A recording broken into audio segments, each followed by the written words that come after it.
Alright guys, today we're working on a 2009 Chevrolet Cobalt LS, and what we're looking at here is a problem with the CV axle boot. So if we take a look down here, you can see the telltale signs of this, right? There's grease accumulating here, there's grease accumulating here. If you look down towards the bottom of the control arm, there's grease accumulating there. If we rotate around, we can see some of it on the upper part of the spindle here, and then we can actually see it right on the boot and then right around here. So as this whole thing spins around, it's been slinging out from right here. It's not really a tear yet. At least I can't see a tear. If it's a tear, we caught it very early. But you can see where it's coming out. We actually cleaned this off, took it for another drive, and this is what oozed out. So I'm going to show you how we get this off. Now, we don't have to take a whole lot off to get this. All we're going to do to get this axle out is we're going to take this 18mm nut off of this tie rod, and we're going to release this tie rod from the spindle. We're going to take this 29mm axle nut off, and then there's a washer behind it, and we're going to tap this axle shaft through to make sure it's not binding up from corrosion. And then it's very hard to see in this view, but right down here where my hand is, if you come in from the top, there's a 15mm nut right here that's holding the lower ball joint on. And on the opposite end of this bolt, towards the front bumper,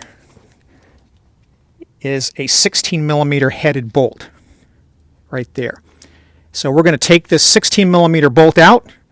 We're going to take that 29mm nut off, and we're going to take that 18mm nut off, and that's going to free everything up so we can pull this out. That's the easy part. The hard part, when we're all done with all that, is we've got to get this axle assembly. So if I can get the light where you guys can see it right there. We've got to get this part that I got my finger tapping on. We've got to get that separated from the transaxle. That's typically where the fight is, particularly if there's been any corrosion. So let's run through this, then I'll show you the service manual version of what you would do, and then we'll do the actual repair. All right, we'll get this 18 off this tie rod first.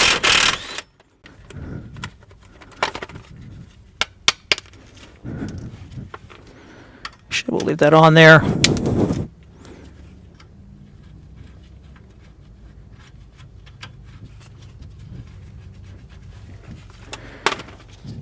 And we'll go after this 29.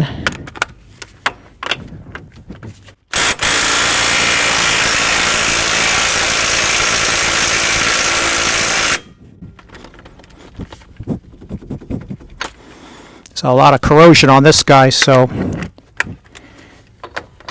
we'll run him back down and we'll put some PB Blaster on it.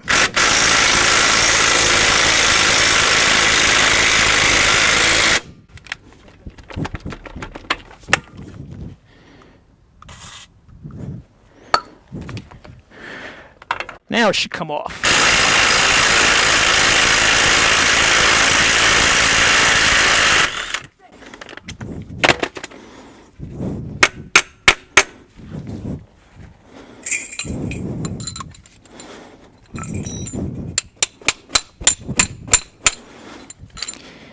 Yep, she's wedged in there.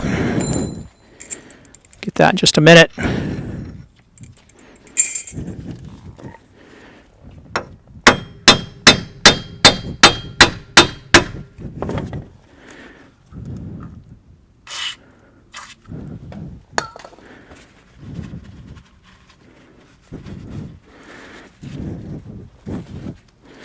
We're using a brass hammer just so that we don't damage up anything on the front of the axle. All right, so that guy's done.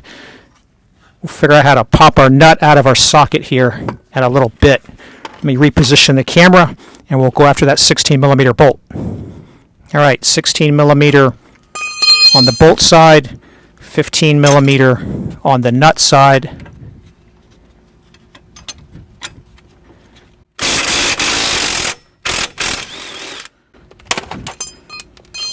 There's our 15mm nut. And there's our 16mm head bolt. All right. Now we need to separate our tie rod. We'll see if he comes out with the brass hammer.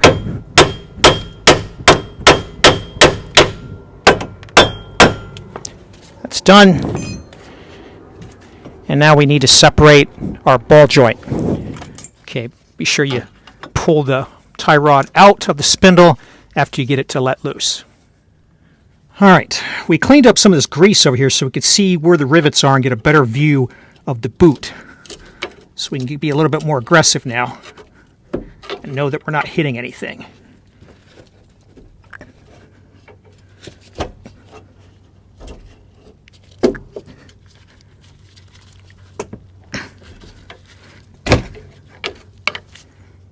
Almost.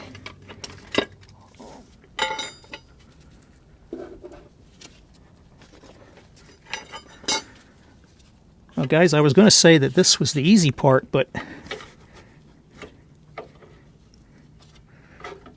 clearly we're running into some problems.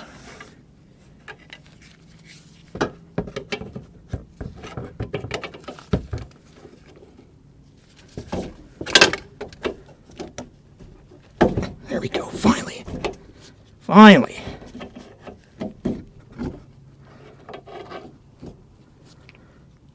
All right.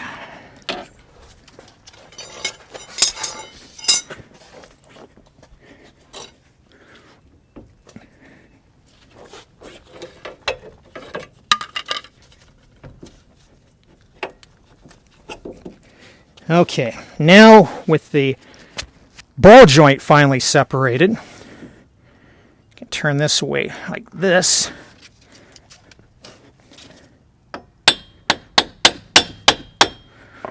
We should be able to work this axle out. We may have to give it some more persuasion.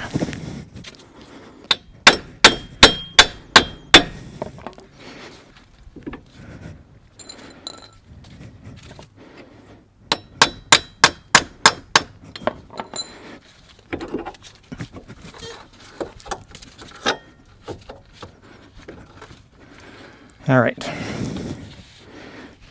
Now we got the shaft off. And you notice we're using brass punches and brass hammers not to cause any damage to this. All right, so now we just need to get it separated from the transaxle. Let's move the camera around and see how we do on that. All right. The first hard part is finding a place we can position the tool without being on a lift. We're going to try a flat-headed type pry bar against the head of this nut in the back of this axle assembly. Let's see if we can get her to let go that way. There's a little C-clip that's holding this on to the transaxle shaft.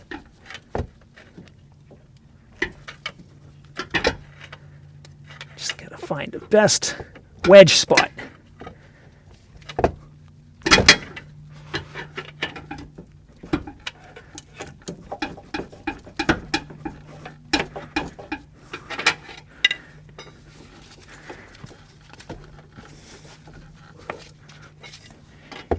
Now, I said this is the hard part, is hopefully this is not corroded on, because if it is, this becomes a really difficult job without a lift. All right, let's see if we can get a bigger pry bar in there. All right, let's see if we can get anywhere with this one.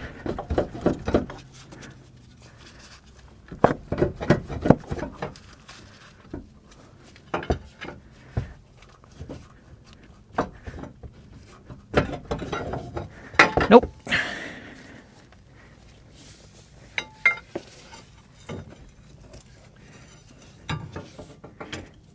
It's real difficult to come in here from behind. We may have to get behind with a punch and give it a whack to get it off.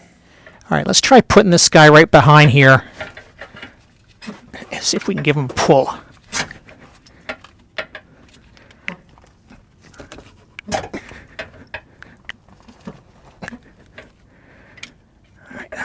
I feel like we might have to give it a hit with a hammer or something, guys.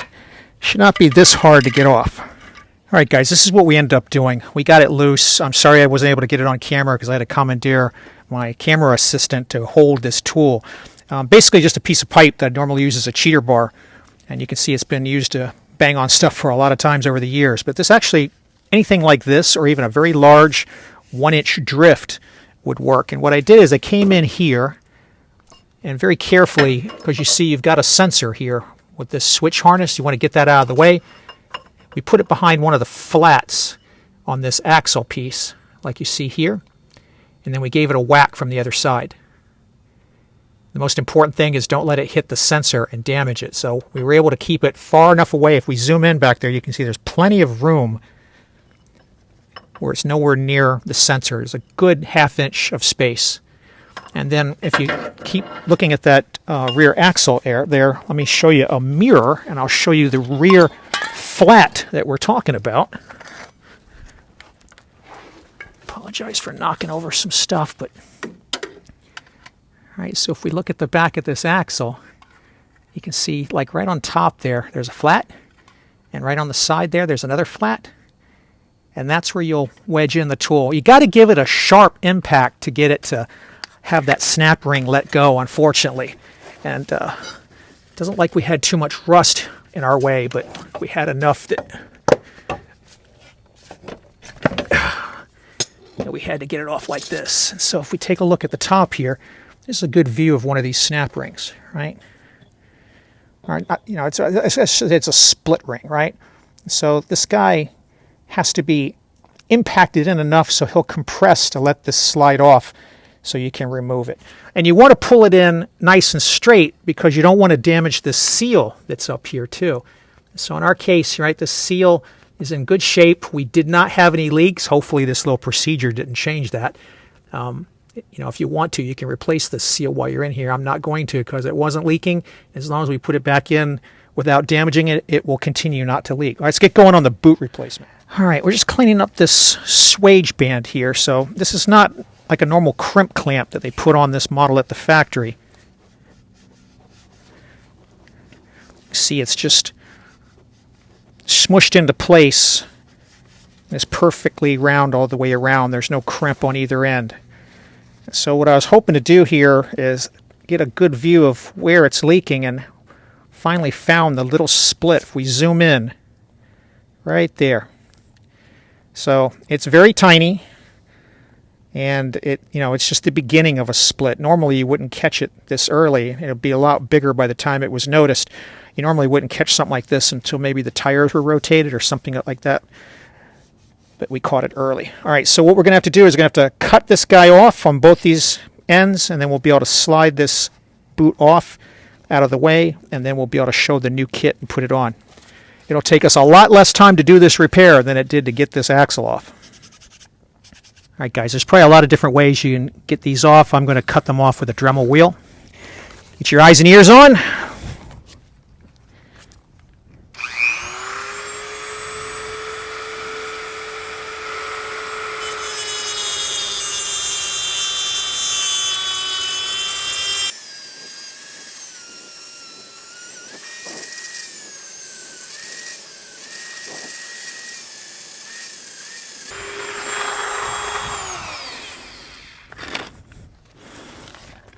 So we just want to cut down to where you can see where the metal is starting to come through. And then we can grab a chisel or small flathead screwdriver, which is what I'm going to go grab right here.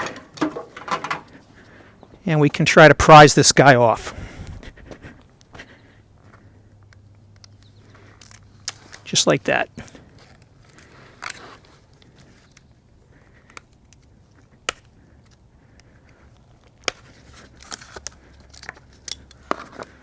And this way we do minimal damage to the axle. Now we're going to do the same thing on this side, then we'll take this off. All right, now let's grab this one here in the back. Snap him off. That's all you have to do to get these bands off. And now with these bands off, we can separate the boot from the rest of the axle assembly.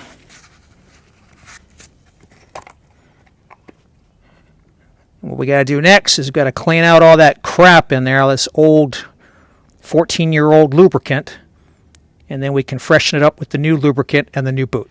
All right, let's take a look at what the service manual had to say, 2009 for the Cobalt and the Pontiac G5. Let's take a look and see what this manual had to say about removing that shaft. So under wheel drive shaft replacement, they're going to get it up on a lift, of course. We're just up on jack stands, so we're working a lot closer, removing the tire and wheel. Of course, we did that before we started the video. They talk about removing the axle nut, which we also did.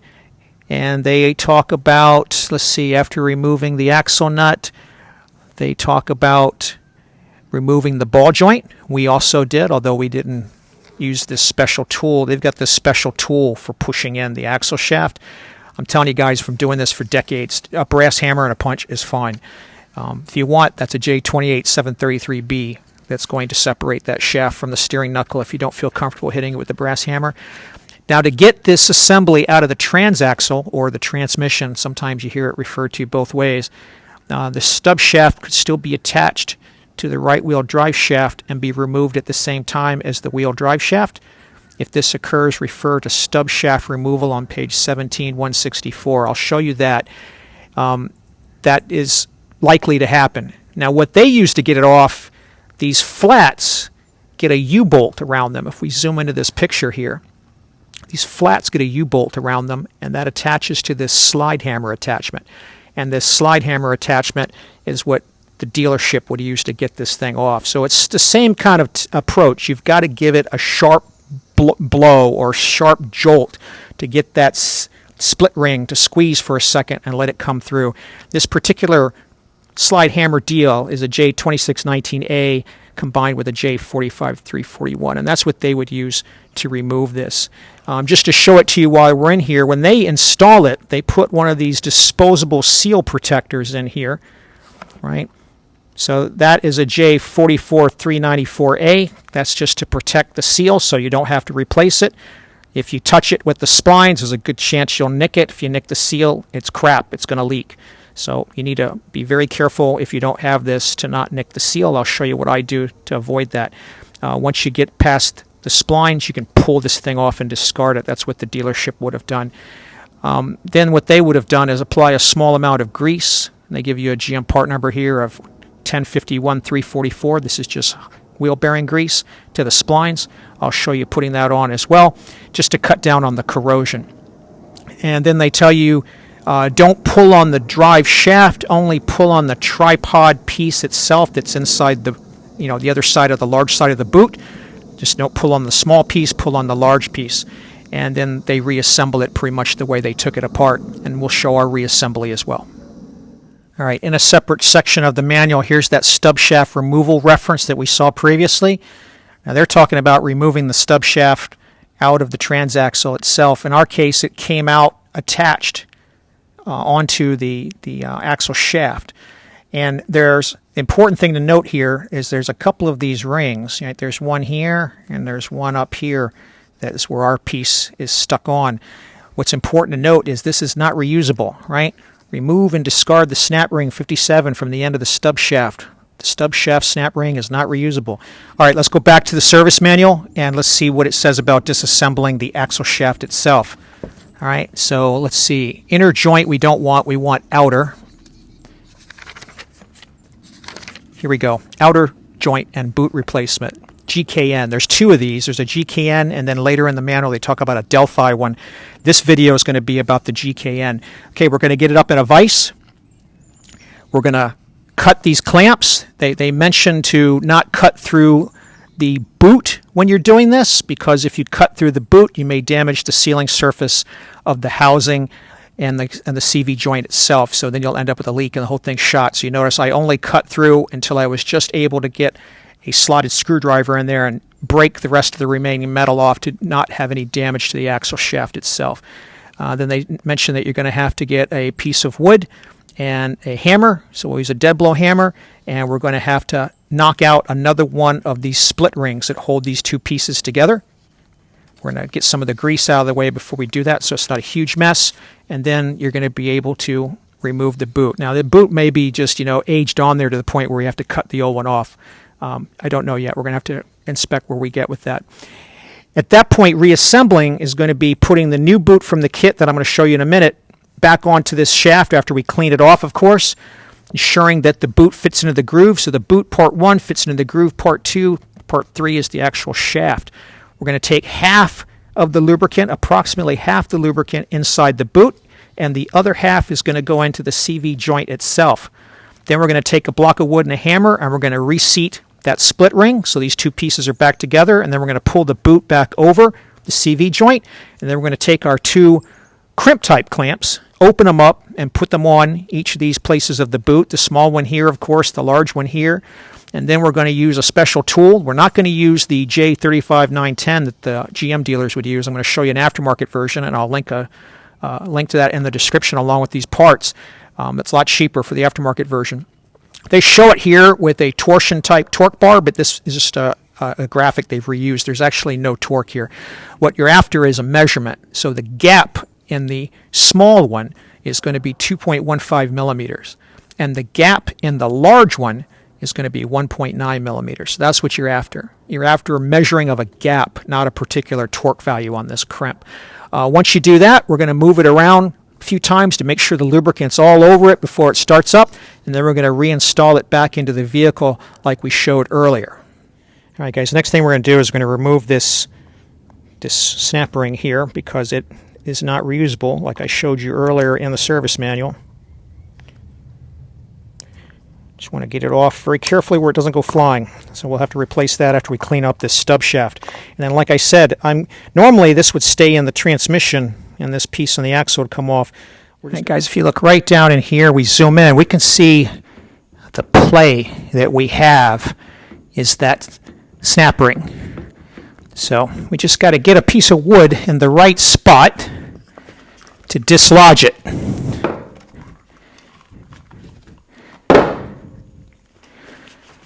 Let's see if we can get this in here low enough to get where we need it to be. That's the second piece of wood that's split on me, guys, so I think I'm just going to switch to using this brass drift right against this piece of metal.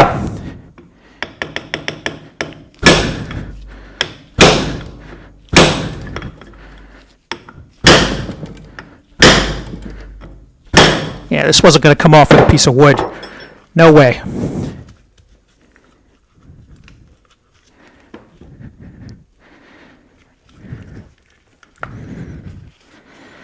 No way.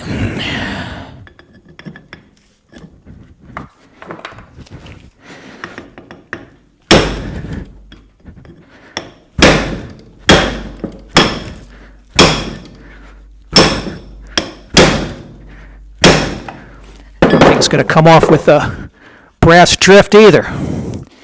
It is just wedged on there. All right, so I think what I'm going to do is I'm going to cut this boot out of the way because it's got to come off anyway and it's in our way. So we're just going to cut this out of the way so we can get a better shot at this thing. All right, guys, we're just going to cut this boot away very carefully so we don't injure ourselves.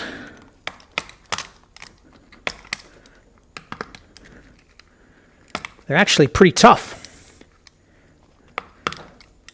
All right, so we just kind of cut this off the other side, and that'll give us the room we need to get in here.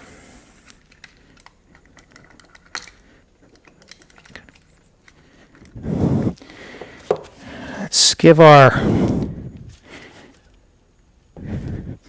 brass drift another shot.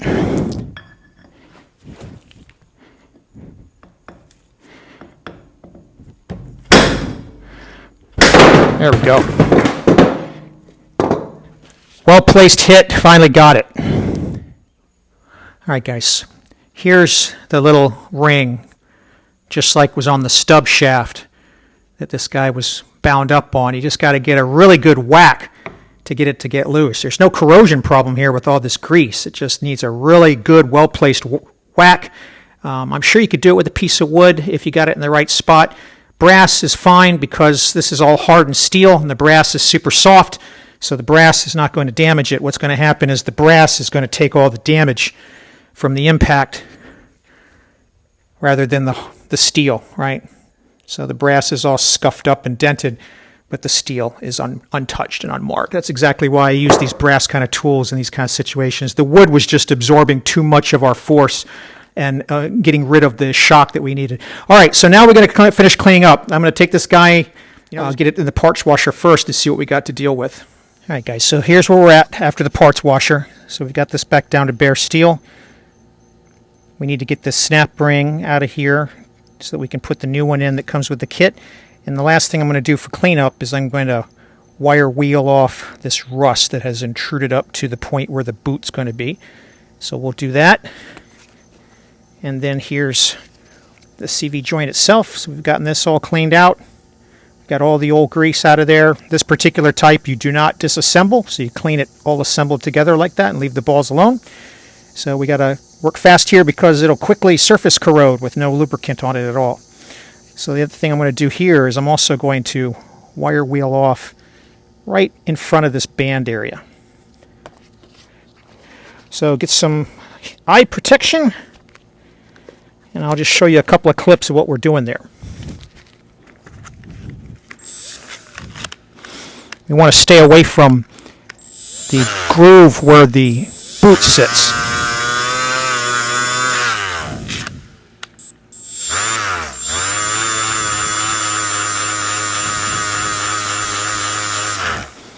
Right, so all we want to do is walk the rust off away from where the boot's going to sit. So we're going to do that around here and on the shaft. All right, so if we zoom in here, we're going to get this ring out with a couple of picks.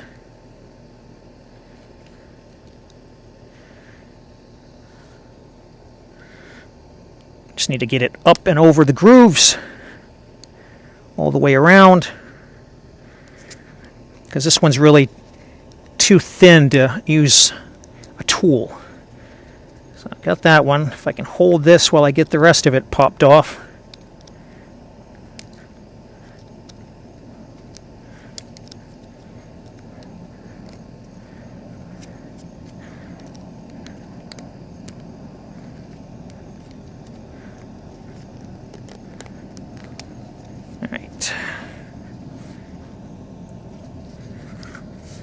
Almost. There we go. All right, so that's the old ring from there.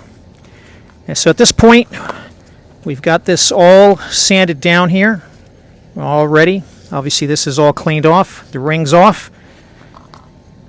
And we've got this all sanded down and all the grease is out. So at this point, we are ready to reassemble. So let me show you the kit that's going to put this back together for us. All right, genuine GM 1035 9415. This is the kit that we are going to use for this particular axle. On the outer piece, it's going to have a new boot. It's going to have 2 of the clamps and a new snap ring. And it's going to have a pre-measured amount of the original lubricant, which is supposed to be green. So go OEM or go home. We always use genuine GM parts for these repairs. Or whatever OEM we're working on. Genuine Ford, genuine Toyota, what have you. All right, so the first thing is we're going to get this ring on. So the end of this shaft is beveled. So we'll be able to slide this guy on. Now, eye protection, and go slow so it doesn't go flying on you. But it should just snap right in there. So that's that. Then this boot is going to slide on like this until it sits in the grooves that we were told in the service manual, right? Now we're going to add the I'm going to get this set up where we can add the grease. We're going to put about half of this bag in the boot, like the service manual indicated. We're going to kind of separate this out. We'll squeeze half of it in there, and we'll squeeze half of it in there. So this is the fun part. All right, guys. Normally these clamps are pretty easy to unhook. So you can separate them and install them around the boot. For whatever reason, these are under a lot of tension. I don't want to deform them. So it's easy enough just to put them on and then install the boot. So that's what I'm going to do. We'll put this guy on first. And then we'll put the boot on. And then we'll actually even be able to get him out of the way if we need to. And then I'm going to show you this is going to go down right to there. So there's just a tiny little groove in front of the boot, if you guys can see that. That's all we want. And then we'll go ahead and install this guy on this boot as well, and he'll stay put until we put the CV on. And then we're going to take some scissors, and we're just going to work this grease. We've kind of halved it already. I'm going to kind of set it up for you guys like so. And we're just going to squeeze all this in that we already halved up.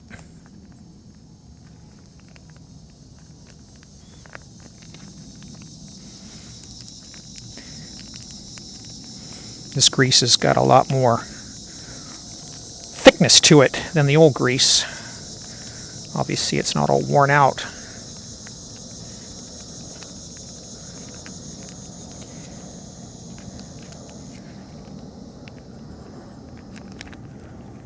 Trying to keep roughly half here still.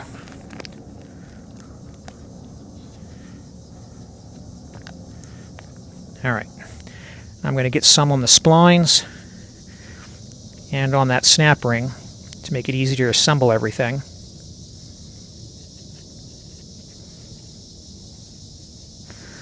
When it comes time to put these two pieces back together.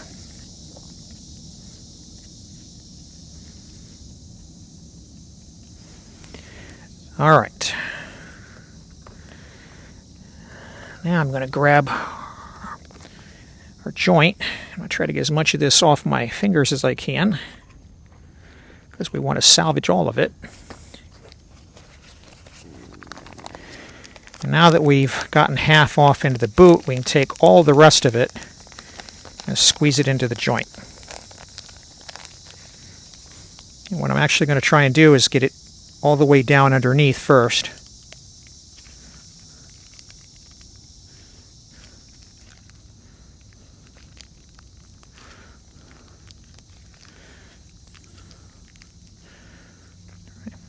And then we're going to work it up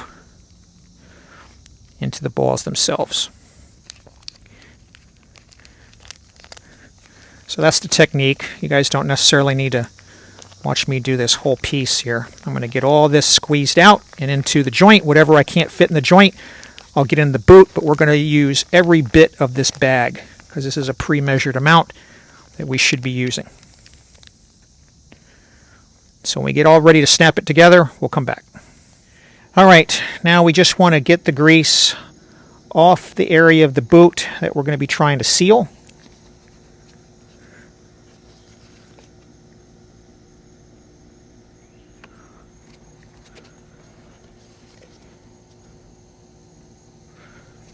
Wherever possible, we'll squeeze it back in so we don't remove it, but sometimes you got to wipe it up. All right. So now we've got a perimeter that's all cleaned. Similarly, we'll take the joint itself. We'll do the same thing.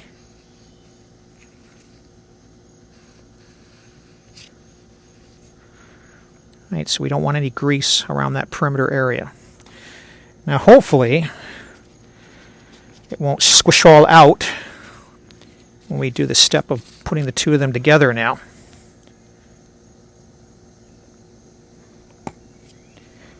Get this on. It'll help keep us from losing any. And then what we're going to have to do is we're going to have to get a hammer and a block of wood, and we're going to have to tap that snap ring back on. So let me go do that, and then we'll crimp up these clamps. All right, we'll see if we can get her to seat out here, otherwise we'll have to take it back to the vise.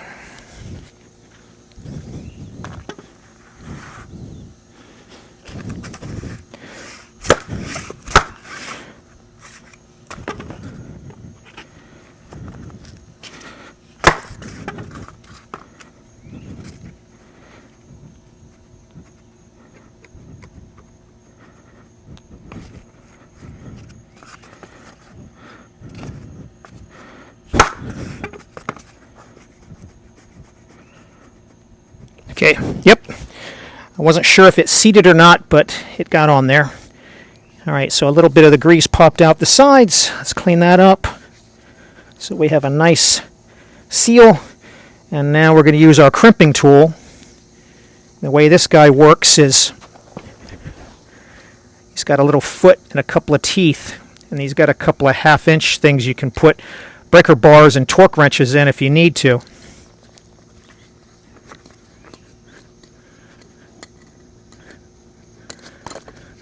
Just make sure we've got this on all the way around the way we want it. And then we can give it an initial crimp just to get it to stay put.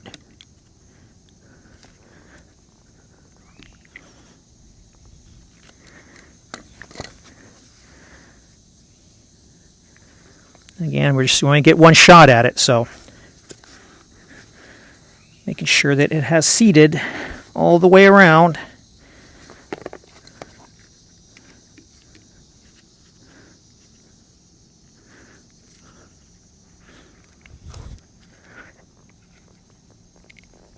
I'm going to have to get the breaker bar to go the rest of the way, get enough tension on it, but that ought to be enough to hold it. And then we'll come and get this guy. We'll make sure he's still where we want him to be. He moved a little bit and all the hammering. So let's push this back a little bit. There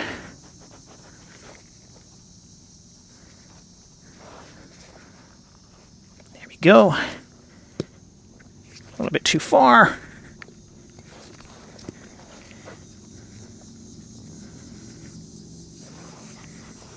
Just got to take your time.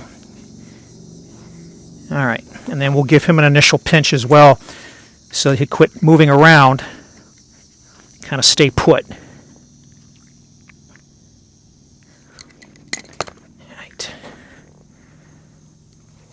All right, so these guys are where we want them.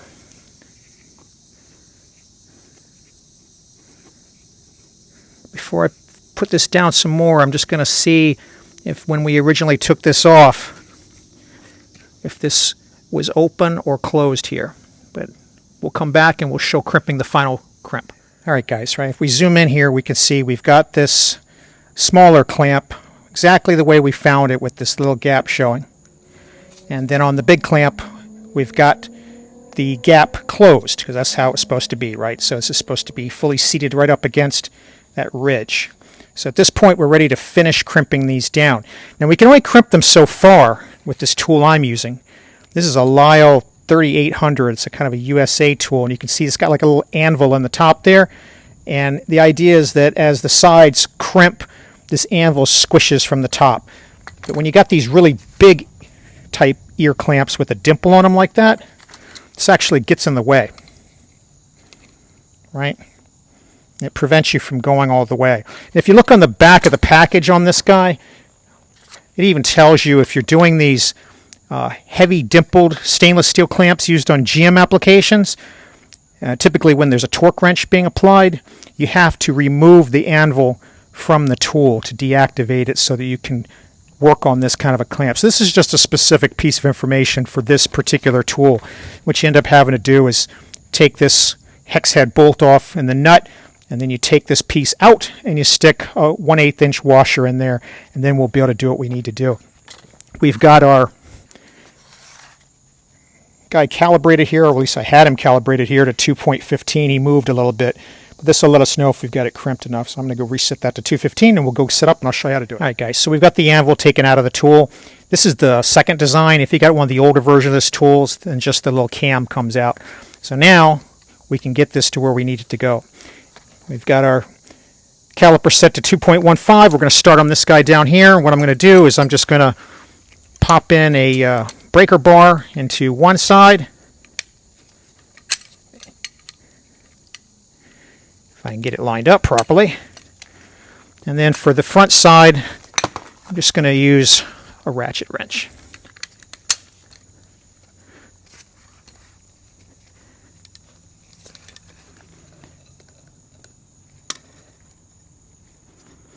We're just going to get this guy lined up to where it's convenient, where we can get enough force on him to do what we need to do. All right, now it's just a matter of getting it crimped down. Make sure you got it on both sides.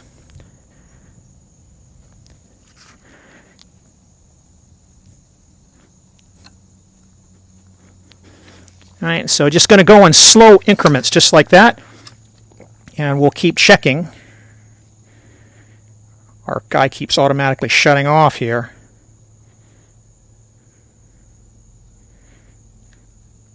But, you know, we're just going to keep checking until we get this crimp to 2.15, right?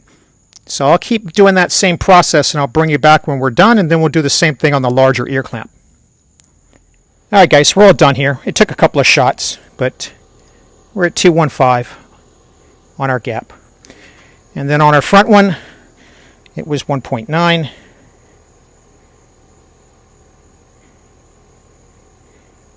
It'll take me longer to get this thing adjusted than it's probably worth.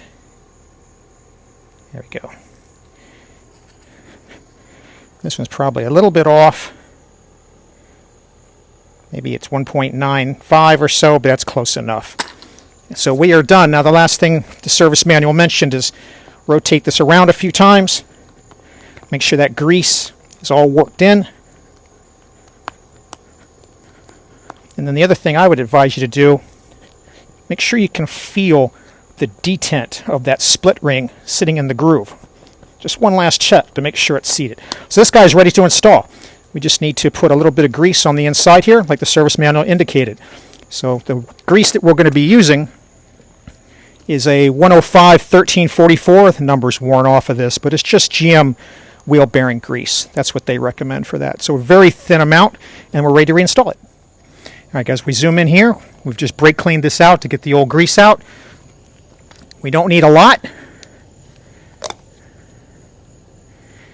Just need to just a thin smear, because we're also going to have it on the stub shaft. So we don't need to goober it up too much. This will just help us get the stub shaft and this piece to remount, cut down on corrosion, put a thin film of it on the outside for the sleeve seal. Just a little bit more towards the bottom where the the split ring goes. And that is it. Ready to install. All right, guys, if you mess up these clamps, you can order them separately from the kit. This is the big one, right? And it's going to be a GM 784 7683 or an AC Delco 364030. This is the larger clip that sits outboard of the outer boot. The smaller one can also be ordered separately. That's a GM 784 9179 or a AC Delco 364039. You can't order the boot separately. It only comes in the kit, but you can get extra of these ear clamps.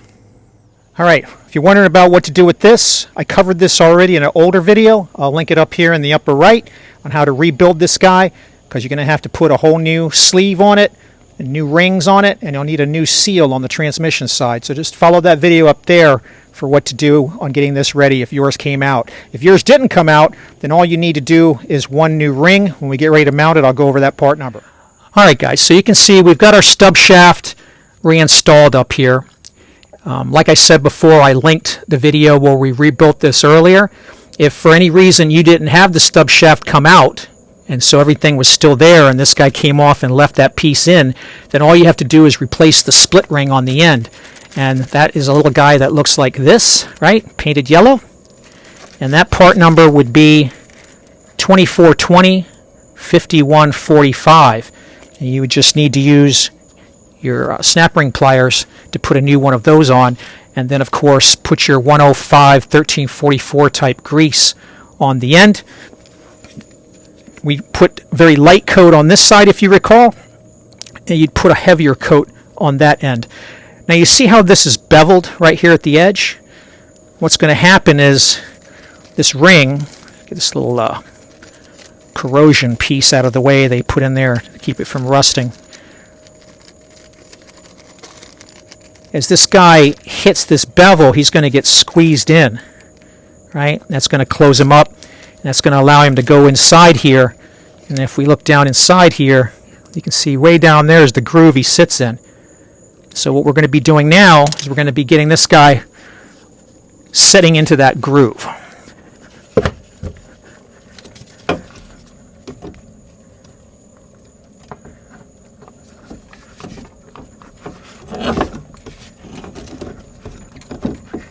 I don't purport to tell you that it's easy. Now I'm going to have to, I think I'm going to have to switch places with the camera because I need a little bit more leverage on this side. All right, so now we just got to get it to get onto that ring.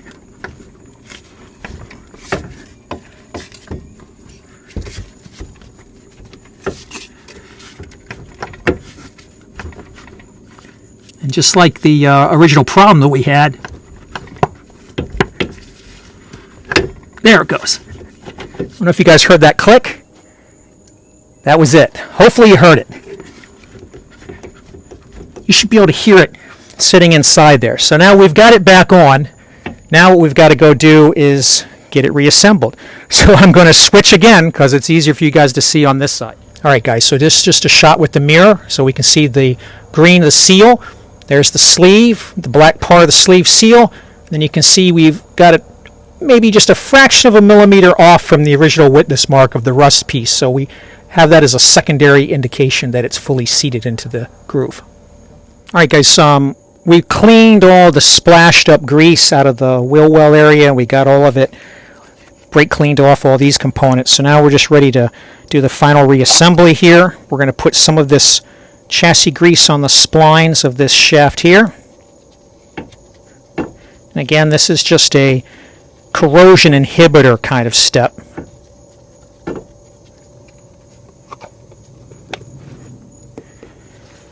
And we did get some on a little bit of the threads here. We'll remove that mistake right now. Okay, so I don't know, can you guys see from this angle, or you're going to need to come in from the other side? You're probably going to need to come in from the other side, but we're going to need to get this guy put back in the way we got him out here.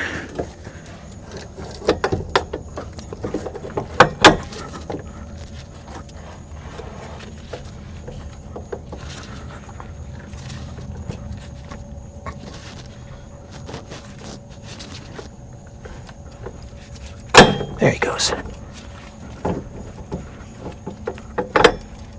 Part way, anyway.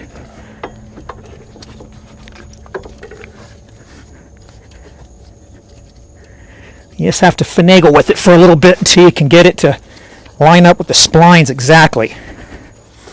The good news is you'll know you have it right because that's the only way it'll actually seat properly.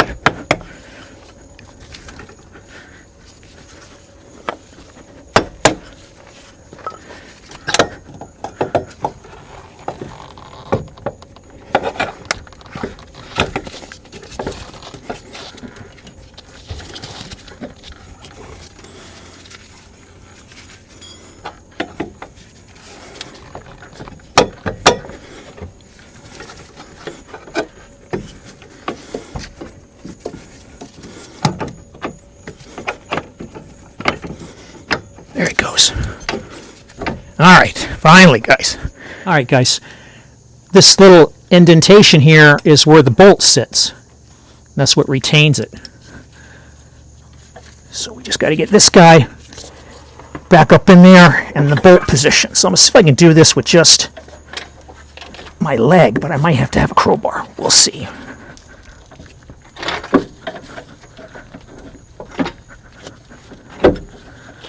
Almost. Almost.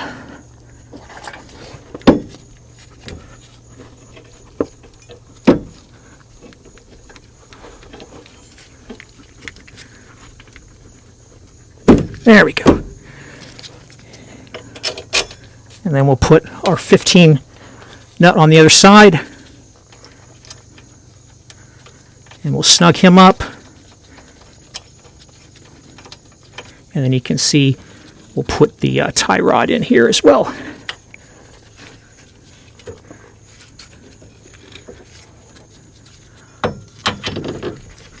And snug him up as well. All right, let me snug all these guys up. We'll show the torque values. We're like at the 98% done point. All right, guys, now we got this axle nut to put back on our washer. So washer goes on first. Now, it turns out you can't use these type of nuts that go on without a lock washer. This is a plain washer. These have to be replaced. I'll show you in the service manual why that is, but for now, let's just get the new one on there. It's a 2263 6597 from GM.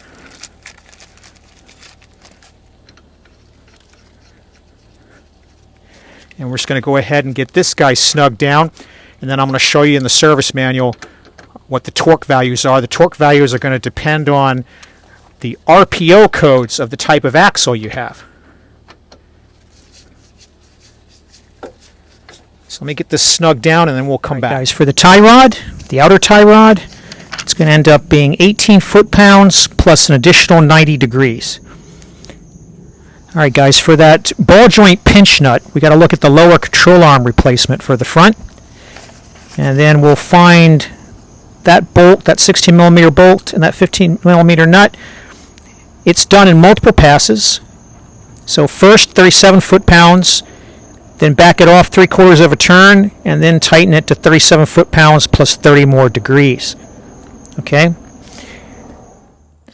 All right, guys, and then on the axle nut, we're going to look under the drive shaft replacement section. Right, there's the nut. Like I mentioned earlier, do not reuse the wheel drive shaft nut.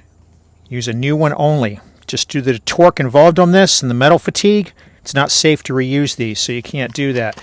And then if we flip over here, there's a whole bunch of other stuff we don't care about. We're coming down here, hand tighten the new wheel drive shaft nut on, and then when you get to the bottom here, you're going to go do the, do not use air tools, right? Use a torque wrench only. And depending on the RPO you have, you're either going to do 155 foot-pounds or 159. So that's the torque on the nut. All right, guys, in the trunk on these Cobalts and G5s, you'll find the RPO sticker. And you can tell which of these RPOs you have for the axle and whether or not you're going to use the 155 torque or the higher one. All right, this vehicle does not have that MU3 or LNF RPO code, so it's going to get 155 foot-pounds. We're going to stick a drift in here to one of the vanes of the rotor, let it rest up against the caliper so we can get the resistance we need to go to this 155. All right, so there's that.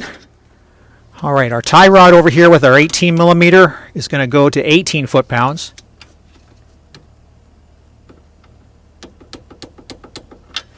And then an additional 90 degrees. So for that additional 90 degrees, we're going to use a torque angle gauge. The idea here is that we're going to turn this until this gauge reads that we've twisted it from here to there. So rather than a specific torque value, they just want you to turn it an additional twist of that amount.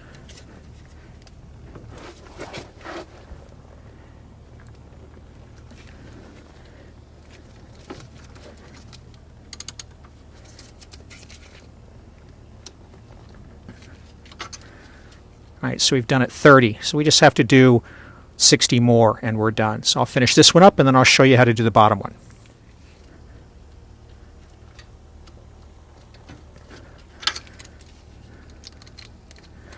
Right, a couple more degrees, close enough to 90 though. All right, guys, 37 foot-pounds on the ball joint 16 millimeter bolt, and then you back off the 15 3/4, and I've held it up under here by the rotor here so that I can do it another 37 foot-pounds.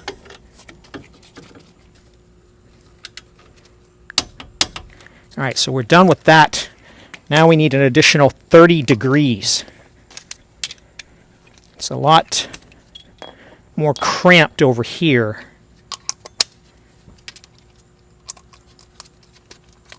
But what we're going to want to do here is want to go from 0 to 30, and that'll complete this one.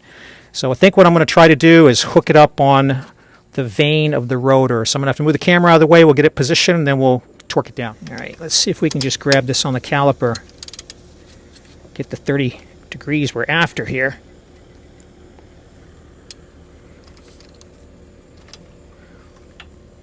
A little bit more.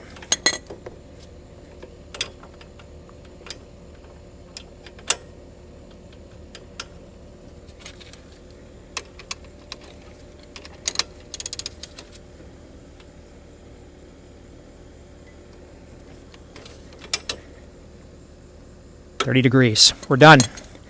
All right, let's get the wheel back on, and we'll torque those lug nuts to 100 foot-pounds. All right, and then these 19 millimeter lug nuts, you do them to 100 foot-pounds.